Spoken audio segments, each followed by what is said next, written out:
Assalamualaikum warahmatullahi wabarakatuh. Perkenalkan, nama saya Istiqomah, NPM 22210200062.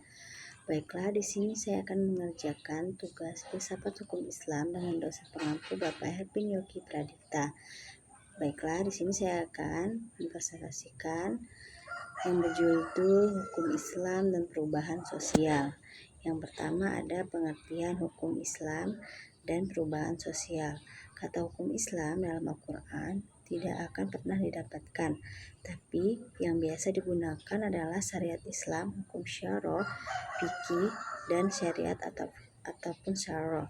Dalam literatur barat terdapat term Islamic law yang secara harfiah yang dapat disebut sebagai hukum Islam, dan penjelasan terhadap kata Islami ia sering ditemukan definisi keseluruhan kitab Allah yang mengatur kehidupan terhadap muslim dan segala aspeknya.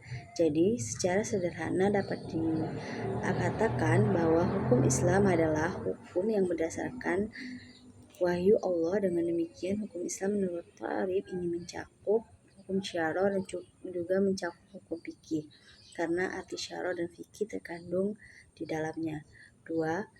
Perubahan sosial. Perubahan sosial adalah satu variasi dan cara-cara hidup yang telah diterima baik karena perubahan kondisi geografis, kebudayaan material, komposisi penduduk, ideologi, maupun karena adanya difusi ataupun penemuan baru dalam masyarakat.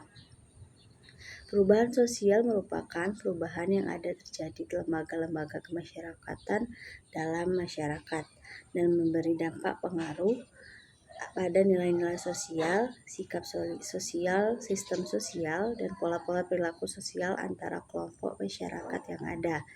Kita dapat menyimpulkan bahwa perubahan sosial adalah perubahan cara hidup suatu masyarakat tentang sistem sosial, termasuk nilai-nilai serta sikap, yang disebabkan perubahan kondisi geografis, kebudayaan, ideologi, ataupun penamaan baru dalam masyarakat. Selanjutnya ada karakteristik hukum Islam. Yang pertama ada penerapan hukum bersifat universal. Kedua, hukum yang ditetapkan oleh Al-Quran tidak pernah memberatkan. Ketiga, menetapkan hukum bersifat realistis. Keempat, menetapkan hukum berdasarkan musyawarah sebagai bahan pertimbangan. Kelima, sanksinya didapatkan di dunia dan di akhirat. Selanjutnya ada eksistensi hukum Islam dan perubahan sosial. Dalam perjalanan sejarahnya, hukum Islam merupakan suatu kekuatan yang dinamis dan kreatif. Hal ini dapat dilihat dari instruksi Rasulullah SAW kepada para sahabat dalam menghadapi realitas sosiologis amat pada waktu itu. Tetapi dalam melakukan ijtihad para sahabat tidak mengalami problem metodologis ataupun karena apabila mendapatkan kesulitan dan menyimpulkan hukum, mereka dapat langsung menanyakan kepada Nabi. Namun setelah Rasulullah SAW wafat, masalah-masalah baru mulai banyak bermunculan. Ragam kasus yang muncul pada periode kepemimpinan khalifah mulai berkembang, seperti hukum keluarga, hukum transaksi, dan juga hukum yang berkaitan dengan kepentingan umat seperti hak dasar manusia, hak untuk mendapatkan kemerdekaan, dan hukum yang berkaitan dengan kehidupan bernegara.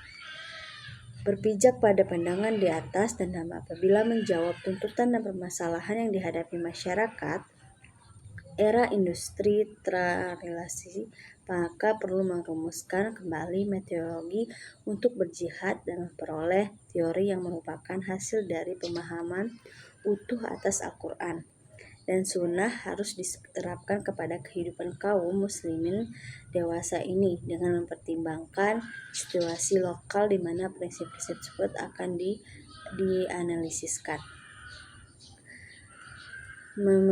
Memodifikasikan hukum Islam selaras dengan situasi kekinian bukan berarti mengeliminasikan teoritis dari Al-Quran maupun sunnah, dan memodifikasikan hal-hal yang dalam situasi dewasa ini sehingga selaras dengan teoritis Al-Quran dan Sunnah. Selanjutnya ada makna Islam dalam perubahan sosial. Untuk mengawali hukum Islam tetap dinamis, responsif yang tinggi terhadap tuntutan perubahan adalah dengan cara menghidupkan dan menggairahkan kembali semangat beristihad di kalangan umat Islam. Pada posisi ini, jihad merupakan proses bagi lahirnya perubahan untuk mengawal cita-cita Islam sebagai sistem ajaran yang sholihun lil kali zaman wal makan. Umat Islam menyadari sepenuhnya bahwa sumber-sumber hukum normatif tekstual sangatlah terbatas juralayanya. Sementara kasus-kasus baru di bidang hukum tidak terbatas jumlahnya. Selanjutnya ada dinamika hukum Islam dan perubahan Islam. Terkait dengan perubahan sosial, maka hukum Islam yang berfungsi sebagai pagar pengaman sosial atau penata sosial memiliki dua fungsi. Yang pertama ada sebagai kontrol sosial, dan kedua sebagai nilai baru dan proses perubahan sosial. Jika fungsi yang pertama ditempatkan kepada cetak biru, Tuhan SWT selain sebagai kontrol sosial juga sekalipun sebagai social entering terhadap keberadaan suatu entitas dari masyarakat. Melenceng dari ketentuan yang ada dalam syariat, artinya ada penyesuaian yang harus dilakukan bagi perubahan sosial tersebut. 4 faktor sosial penyebab terjadinya perubahan hukum, yaitu yang pertama situasi zaman, kedua situasi tempat, ketiga sebab keadaan keinginan, dan keempat adat atau tradisi. Baiklah, sekian presentasi dari saya akhiri. Wassalamualaikum warahmatullahi wabarakatuh.